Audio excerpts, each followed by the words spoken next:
sister, kilala mo naman ako, nung nagkakilala tayo, dahil sa star witness or eyewitness mo, na si Marcos Jr. ay isang addictus benedictus. Exactly. Right? Yes. Napaka-powerful ng isang eyewitness na makita na makita mo at masaksihan mo yung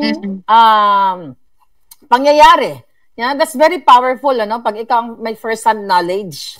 Eyewitness nga na nakita mong sumisinghot si Bangag. Yes. Kasi 'di ba, Hindi lang siya. Hindi lang siya, 'di ba? Si Satanas. At iba pa. So kung mababalikan natin, ang unang nag-expose niyan, si Pangulong Duterte, si Nikki Cosseteng, hanggang sa inilabas ko yung video, then hinanting kita.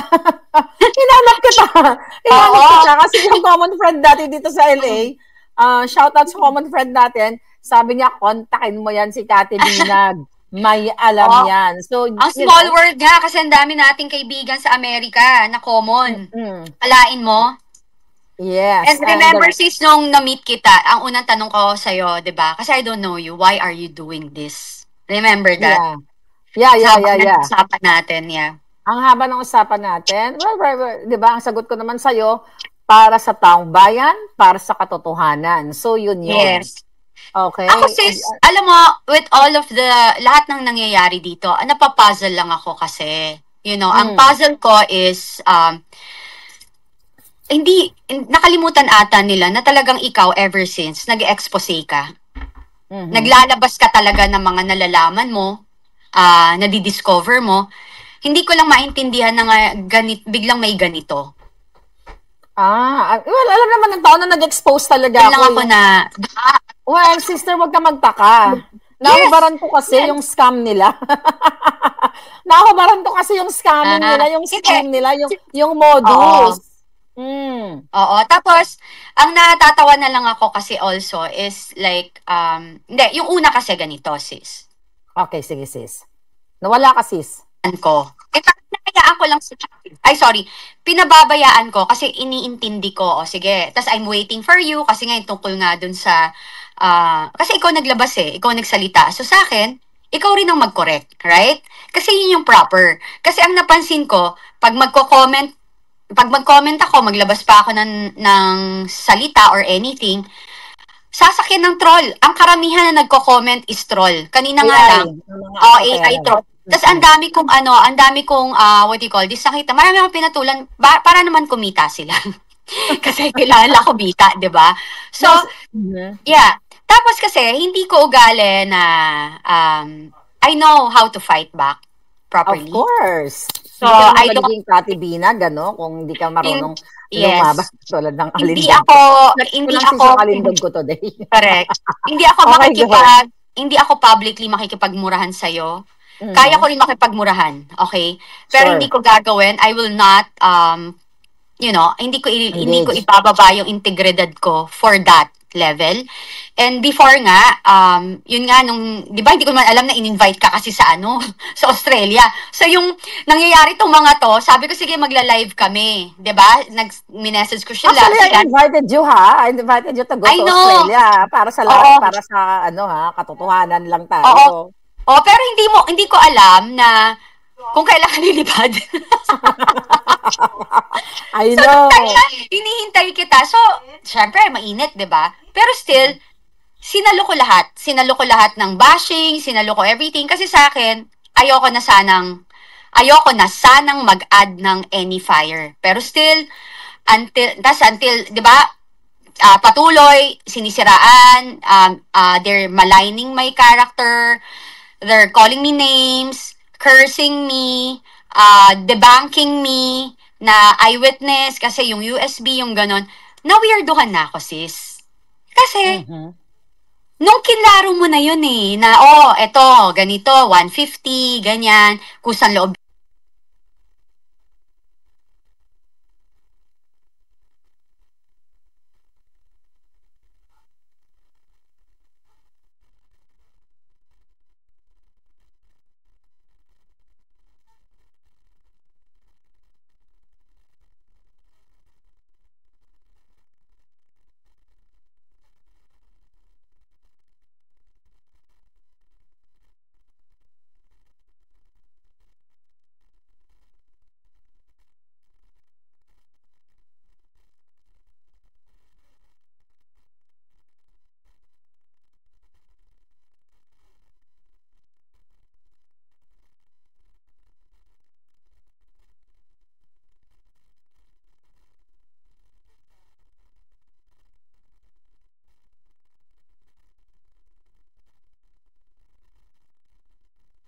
binigay ni Kathy, ganyan-ganyan. Diba? Kinaro ko na yun. Iklaro natin kasi yung iba medyo napapuzzle din sila kung ano yung pinag-uusapan natin. Sige. Once and for all, di ba? Siyempre, ang vlog ko is live. Okay? Yes. So, minsan may mga nagko-comment, binabasa na to, or may mga thoughts na mga nauudlot. But the bottom line, nung sinabi ko na, ayan si Cathy Binag, nagbigay sa inyo ng 150,000 para sa lawyer ninyo. Pero malinaw yun ha, napanood mo yung vlog ko, di ba? Malinaw yun na si Cathy Binag ay nagbigay para, can we tell the people, ano ba ang storya nitong 150,000 na pinangbayad mo sa lawyer na supposedly dapat ay magpa-file ng kaso itong mga hitad. Okay, ganito yan. Okay, on the hype nung nung Huadcom and everything, ako naman may invitation akong hindi lang unserved. Kasama tayo doon. Unserved and all, no? I don't know kung bakit na-unserve siya and everything. Anyway, so, ang akin, when we were, syempre, if you're in one fight, basta ako kasi ang, pag isang laban nyo, akin sa heart ko, isa tayo. So, alam ko yun, nakikita ko yun sa group chat eh.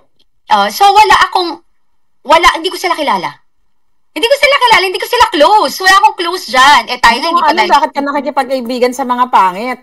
Hindi naman, sis. Kasi that time. Medyo ka na, just me. Go. So, that time, syempre, they really want to fight kasi hindi naman tama talaga yung nangyari. It's so hard when people are trying to. Parang right now, kaya nga sabi ko, para matapos na to, kesa nandyan tayo social media, tinatry nilang babuyin ako and all, doon tayo talaga sa korte, which is, yun din ang gagawin ng grupo.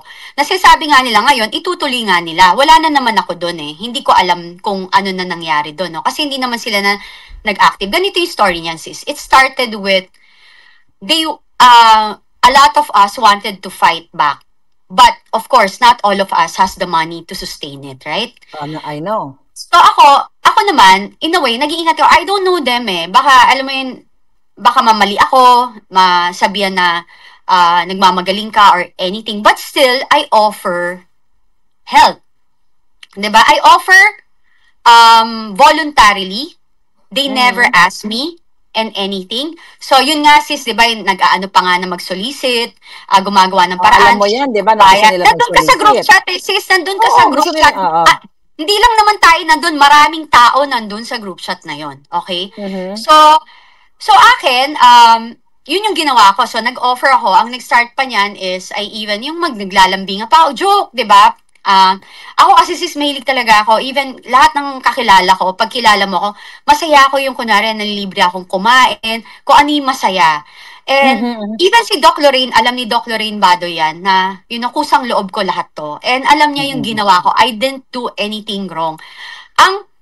I think ang hindi nagkaintindihan is, kunwari, kusang loob ko lahat ginawa, di ba? Ang hindi ko nagustuhan is yung inatake agad ako, who I don't know sino nag-assume, ewan ko kasi uso ata mental telepathy ngayon, no?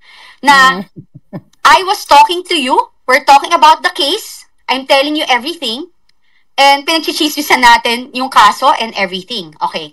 Andun kasi sa group chat, kaya paulit-ulit ako, ano pinagsasabi nyo? Kasi we don't talk. Yes. Diba? Hindi natin pinag-talk about the case kasi it's already there sa group, ano doon sa yung mayroon doon sa grupo na kung nagawa na ba yung kanilang affidavit and everything, 'di ba? Yes. Nababasa ko 'yun, pero gusto lang natin linawin para matumbok natin. Sinabi ko naman din talaga sa vlog ko 'yan. Na yan si Cathy nagbigay na sa inyo ng pang-lawyer, ng pangbayad sa retainer's fee. But hindi ko sinabi na inabot mo yung 150 isa-isa sa mga bulsa nitong mga tao. Wala naman talagang gano'n. Ang sinabi ko, binigay sa lawyer. Pero di ba yung 150 na yon, 1,000 pesos, ay intended sa lawyer para kung sino ang willing to file a case, mag-file ng case. Tama? Oo, ganito yon sis, yung story nun. When we were there, so may tinawag ako na, may hiningi kaming, may kinausap kaming abogada, sikat siya. Kilala mo na yon. Kilala ko yun, kasama sa group. Siya yung ating. Diba? So anyway, so I think, kasi ang sinasabi nila right now is, ano yun, ang pagkakaintindi nila, ako ang legal counsel niya. Totoo naman, 'di ba?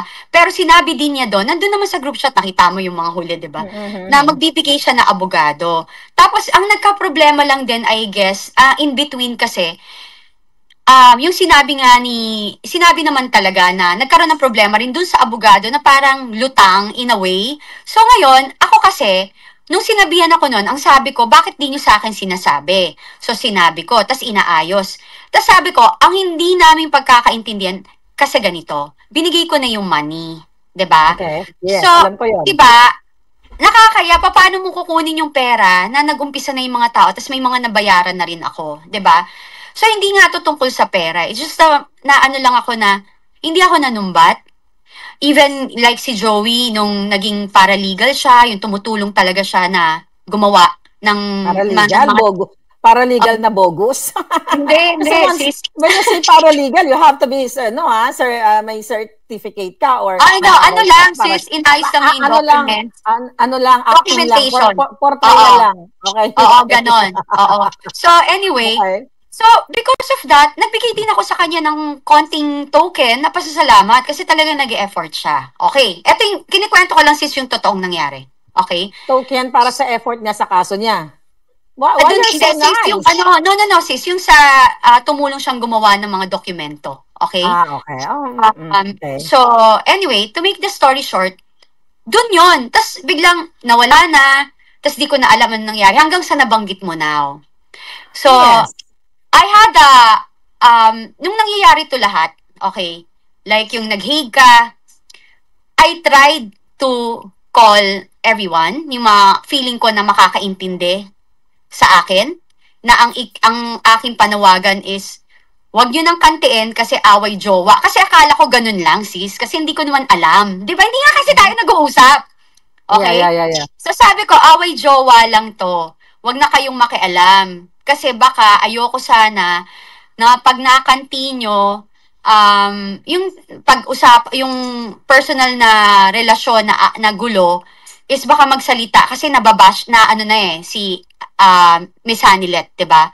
Nababanggit na or nababash na nila, is baka mag-react si Kitty. That's my purpose. Sinabi ko, may mga alam din ako, may mga alam kayo sa side na yan, meron din ako alam na sa side na to.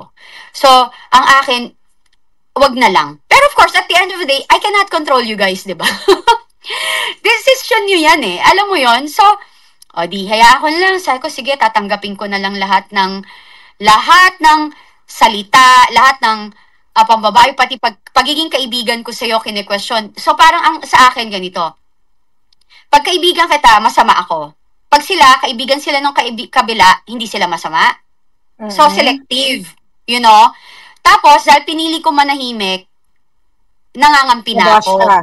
Babash na ako. Kasi gusto yata ng mga alpotera, pagtanggol mo sila. Laban sa akin. Gusto nilang awayin mo ako. They want me to correct yung sinabi mo. Sabi ko, sandali lang. Sabi ko, sinabi naman niya doon, di ako sure. Binigay ko, kasi mainit ulo mo, sumisigaw ka nun eh. So, hindi ko kasi napanood, sis. Ginawagan ko, nagbigay na si Cathy, sabi ko, 200 plus ba yun? I'm not sure. Yes. I'm not sure, pero sabi ko, pangbayad yun sa abogado. Makat lang kita saglit, sis.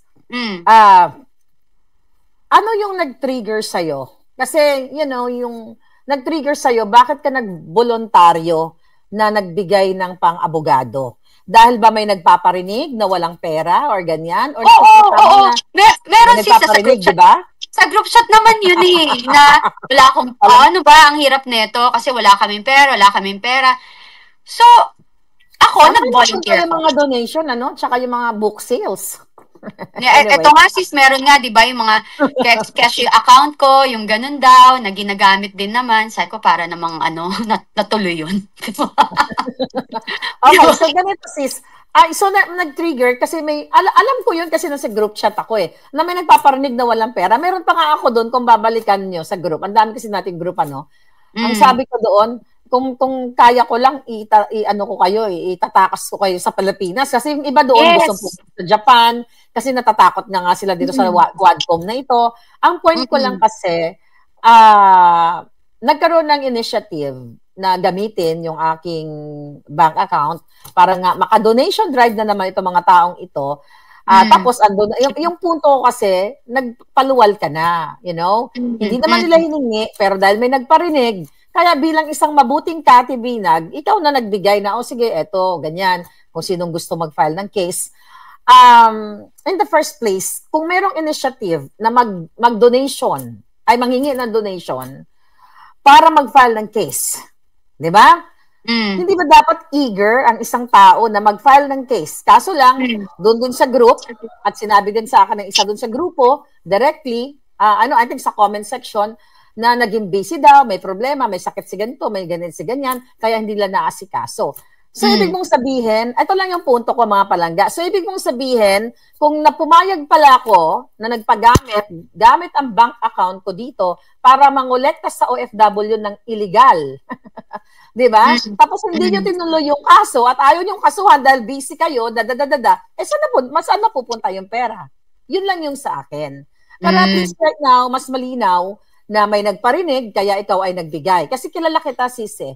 You know, alam nyo mga kababayan, si Cathy, you know, dalawa kami, pag tinitext ko yan, sis, baka naman pwede mong padalhan to. Tulungan natin to.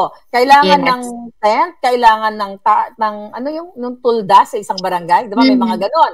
Mabilis yung sa alas 4. Di ba? Kaya nga tuwa ako dyan sa gandang yan, pag sinasabihan ko, yung alindog yan, pag sinasabihan ko, pag ako na nagsabi niyan, baka naman pwede natin padala yung sis. Ganyan. Mabilis pa siya sa alas 4. Yan yung totoo. At hindi niya kailangang i-disclose. Hindi naman i-disclose yung mga ganon-ganon. Diba? Nagkakaintindihan na kami. Diba? I have classmates, I have people that I know na ito, kailangan, ganyan-ganyan. Kaya thankful ako sa'yo. At pumanig ka sa tama. At hindi ka pa-influensya sa mga health pot. Anyway, actually, hindi ko sila binabasa at hindi ko ever since, even before this dramatization, I don't have time, you know, for them, to read them, or to watch them at all. Yan ang katotohanan. Ako sis, hindi ko na kayo pinapanood. Bihira. Tapos one time nga, ang aga kasi, pag-open ko ng YouTube ko, syempre, ikaw yung number 1 doon. Tapos, syempre, iba pa, sila PH Update, Banateros, alam mo yung ganyan. So ikaw yung naka-live. So I watch you, nag-comment pa ako, hi! Di ba sabi ko pa, hi sis, inaaway na ako kasi kaibigan kita. Nakita ko ngayon. Pero ang point doon is, nakakatawa kasi ang problema, nagkakaroon ng mental telepathy at saka nag-a-assume yung mga tao na sila na yon. Hindi ba pwedeng sa dami-dami ng trolls, sila yung nangaaway sa akin. Di ba? But still, kayo naaway? May I know? Bakit kayo naaway ng mga, kung sino man itong mga hudas? Alam mo sis, paulit-ulit yun na, bakit di mo kinorek? Kasi kasalanan mo yan. Alam mo, hindi na yun pero hindi sila maka-move on doon. I even posted your live, right? Okay. So kaya doon na ako sis nagtaka. Kaya today, this morning, actually, for 5 days, yung mga anak ko galit na galit. Siyempre, dalaga na anak ko. I have a 25, 26, 23-year-old daughter, then 21-year-old son, then adults. Diba? Adults at least. Oo. So, they want na mag-file ako ng demanda to stop all this, mocking. Ang alam mo yung anak ko kasi, God-fearing yon. They find it so evil na even yung pagpo-post ko ng mga prayers, pinag-uusapan. Sabi mo, Mami, this is no good. You need to ilugar mo. Kasi, it's like they have an evil spirit in there. Yung ganun ba? So then, you know, ako, may nagsasend sa akin ng videos, ano yun? Hindi ko pinapansin. Ang ginawa ko, sinend ko sa lawyers ko yung videos. Ang lawyers ko nag-react for me. Kaya, pinanood ko na. Sabi niya, diba? Ma'am, you need to file a case. This is not good. Especially you're fighting for something. Kasi, sabi niya, the way they're doing it, they want you, gusto kanilang magmukhang sinungaling. Kasi sabi niya, Ma'am, akala ko ba kakampi natin to? Ganon pa sila. Diba? Never natin magiging kakampi ang mga taong gumagamit kay PRRD sa ngalan ng pang-scam, sa ngalan ng pangloloko sa OFW. Ako, hindi ko susukuan yung ganyang laban na yan. Kasi dyan ako nag-start. Kaya ako binobombard itong mga bangag na ito dahil sa pagnanakaw sa kaban ng bayan. So, ang pangloloko sa OFW, ang pangingikil, ang paggagamit sa pangalang Duterte, ay walang pinagkaiba yan, sis, sa mga bangag na mga adik na pinaglalaban natin. Oh, so, ako sa akin, sis, iba naman yung kusang loob na kunwari nagdo-donate yung tao, di ba? Doon sa hinihingan mo talaga. Iba yun. Hinihingan na nananawagan ka. Kasi you have to have a foundation. At diniscuss na natin yan. Kailangan ka dumaan sa BIR, sa SEC, dumaan ka sa PN, Philippine, ano ba yun? Yung, basta yung isang organization na yun, na NGO certification, yun. So, kailangan mo dumaan. Kasi marami sa ating nangmingi ng ating na pwede po ba kaming tumulong, pwede bang ganyan. Hindi tayo nang hingi. Yun. Diba? May mga nagbigay. Actually, mga friends ko, nung at yung EDSA, Liwasang Bonifacio, di ba? May mga nagbigay ng pusa talaga. At ako, dinediretso ko dun sa mga taong kausap ko at yung iba napupunta din sa account ko at pinapadala ko. Pero kung babalikan natin yung mga nakaraan na yon, hindi tayo nanghingi ng milyon. Hindi. Hindi tayo nanghingi yung pusang nilapitan. Oo, pusa tayo nilapitan. Hindi tayo nag-solicit, hindi tayo nagbenta ng anything. Yes, hindi tayo nagbenta ng PRRD, pero kasi sis, gusto ko lang i-correct kasi meron akong bagong product. Ayan. Pero hindi PRRD, ICC, Iconic Prayer Collective. Papadala ka nito somewhere. Diba? Ako I'm saying this not to attack them kung ano man yung binibenta nila. I just don't like the fact na ako kasi sabi ko nga, isa lang ang magiging problema natin and ilalaban ko to hanggang sagaran kapag ginawa mo na sinungaling at masamang tao. Yun ako. Ayan, tama. Sis, nandito si Melvin. I believe na-meet mo si Melvin, Pinag-meet ko kayo. Sa kanya, kasi they have tracking service. Siya din, pina-forward ko. Sabi ko, Melvin, magkano kailangan natin? Tapos itong mga kaibigan ko, pina-forward ko sa kanya doon. Tama, thank you. Ay, grabe. Biro mo, andyan na ngayon, Melvin, napaalala mo sa akin. Di ba pinag-meet ko kayo, lahat mga palangga, yung mga, even si Milet. Di ba? Yes, na-meet ko sila. Na-meet mo Glenn Chong. Glenn Chong. Attorney Glenn Chong. Si Attorney Glenn, pero more on si Letlet, yung mga inuutusan ko mag-charity. Sila yun baka naman pwede ka, so pino-forward ko doon. Pero yun, hindi tayo nananawagan na baka naman milyon-milyon para sa regalo. Walang ganon. Hindi, wala. Kailangan ever since hindi ako nagaganyan. Yung na-remember ko lang one time na, sis, meron ka ba yung account mo na lang kasi padala ko sa'yo kasi para that's it. Pero never, tas ayaw mo, gusto mo nga sa atin lang yun. Alam mo yun, tayo na lang. Tas to the point na, sige, pantayan natin kung magkano. Di ba? Remember that? Alam nyo, pag-bookingan na nga tayo, sabi ko kay Kiati, pantayan natin kung magkano ang bigay nila. Tulong. Ayan, si Solid Marlitan, kasama din yan sa ayan, kasama ko na rin sa charity. Yan, pinapadalhan din yan. Hindi siya kayang i-account, di ba? Ilalabas bawat isa. Kasi di naman pwede kasing hearsay lang na nagpadala. Pakita nyo, di ba? Ako kasi, like dito sila Channel 167, sila Maui. Okay, talagang natulungan yan ng mga kaibigan ko dito sa Amerika. Pero ako, tulong na ganyan.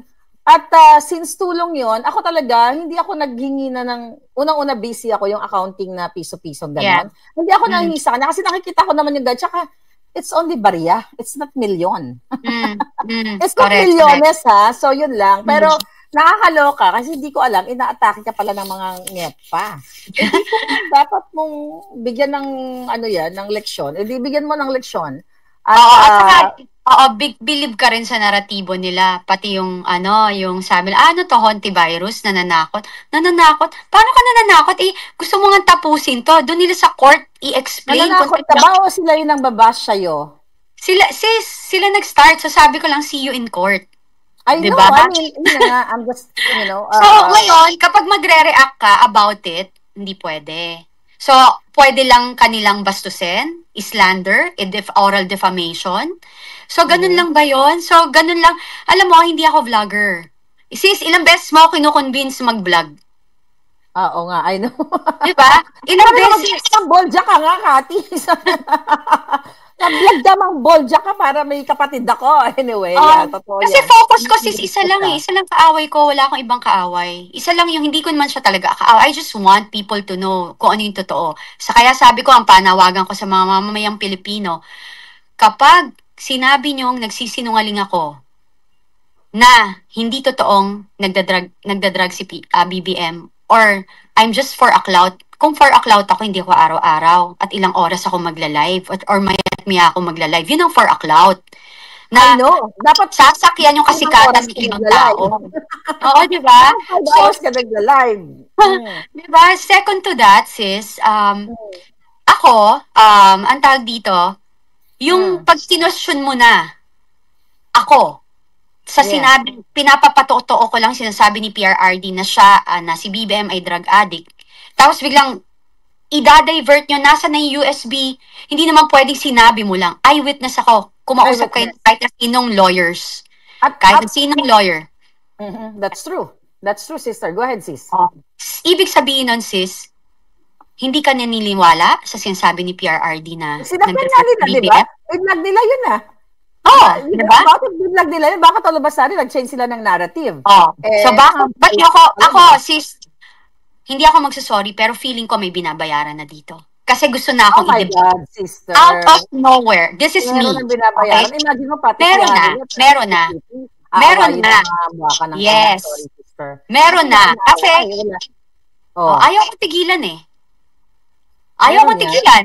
Kinorek mo na. Ang issue lang natin dito is yung pinabayad sa lawyer. Yes. Hindi binigay sa nila. Baka naman masama loob nila dahil hindi nila nahawakan yung 150. Baka kasi sister, dapat dinirect mo sa kanila. Sis, ang nakakasad doon kasi I thought, may pinagsamahan kami in a way. We're having fun. Sister, sa mga taong walang utang na loob, sa mga taong evil ang interest. The fact na ginamit ang Pangulong Duterte, mukha ni Pangulong Duterte, pangalan ni Pangulong Duterte para pagkakitaan siya ng milyones, hindi yan tao. Demonyo yan, sis. Walang pinagkaiba yan kay Bangag. Kino-question yung pagiging eyewitness nyo. Eyewitness natin, actually. Ako, yung sabi ko yung private moments ni Pangulong Duterte, sinasabi na sa akin daw yung burden of proof. Well, as an eyewitness, hindi lang kasi ako mag-isa. Diba? Tatlo kami. Kasama ko yung friend ko dito at willing yung isa nandun sa Team Alpotera. Okay? Yung isang eyewitness. Okay? Si Gracia. Kilala mo naman yun. Pinakitaan din siya. Pero nandun siya sa Team Alpotera. Mas pinili niyang maging Team Alpotera. Kitang-kita naman niya yung pambababoy kay Pangulong Duterte. Well, as bilang isang eyewitness, meron tayong first hand. Diba? Personal observation dun sa pangyayari. It's the same thing sa iyo, 'di ba? Sa kay Bangag at yung sa akin. 'Di ba? So yun yung ano nila. Then kung dalawa o tatlo ang witness like ako, magko-corroborate yung with yung sasabihin ng kasama ko. Kasi tatlo nga kami, pero I doubt it yung isa mukhang babaliktad yon. The fact na nandoon sa Team Alpot doon sa Alpot. Wala tayong magawa. I don't know kung anong interest na sa buhay, pero we were very, very happy when we were together. Tapos alam niyang binaboy ang Pangulong Duterte. So, kung tatlo kami, magko-corroborate. Kahit na wala akong picture na hawak. Nakita ng dalawang mata ko. Well, 6 na mata ang nakakita. So, as an eyewitness, very powerful yon. Di ba? Very powerful yon. Dahil tinatanggap yan sa husgado. Oo naman. Tinatanggap yan sa korte. So, mag-lie detector test kami. Sabi ko nga, di ba? Sige, magkasaya na tayo lahat sa... Pero gusto ko, sa kami mag-lie detector test? Sa Singapore. Hindi sa Pilipinas, di ba? Kasi sino nagsasabi sa amin ng totoo? Tanungin siya, nagda-drugs ka ba, BBM? Lisa Marcos, nagda-drugs ka ba? You know what I mean? So, tas ako rin, nagsasabi ka ba ng totoo? Lahat kami naka-lie detector test, pero hindi sa Philippines, sa Singapore. Para pantay ang laban, di ba? It's the same thing dun sa sinasabi kong private moments na pambababoy ni Alpotera kay Pangulong Duterte. So, tatlo kami. Sabi ko yung isa bumaliktad, but I still have one with me. Dalawa kami na yun yung sabi ko magko-corroborate dun sa nakita namin dalawa, anong itsura, anong pangyayari, fresh na fresh yun. At talagang, sabi nga, napakatibay nun. Kasi, kumbaga yun yung kung nasa husgado tayo, husgado ba? Nasa korte tayo, yun yung magpapatibay sa testimonya ko. Kasi hindi na lang ako isang eyewitness. Hindi ito haka-haka. Ibig sabihin, mas lalong nagiging strong yung credibility ng isang eyewitness na nagsasabi na itong hinayupak na alpotera na ito, binaboy ang Pangulong Duterte, pinakita sa amin yung ganito, ganyan-ganyan, tapos susuportahan ng isang eyewitness. Sabi ko nga, 3 dapat kami. Diba? So ngayon, napakalinaw yun, sis. Kaya ikaw bilang eyewitness din, na nakita mo yung pagiging bangag ni Marcos Jr., ikaw, magko-corroborate din actually. Even though during that time, kung babalikan natin yung inalok ka ni Lisa Tanas, nakita mo, magko-corroborate din dyan yung statement ni Pangulong Duterte na addictus at yung video na ipinakita ko, yung Polvoron video.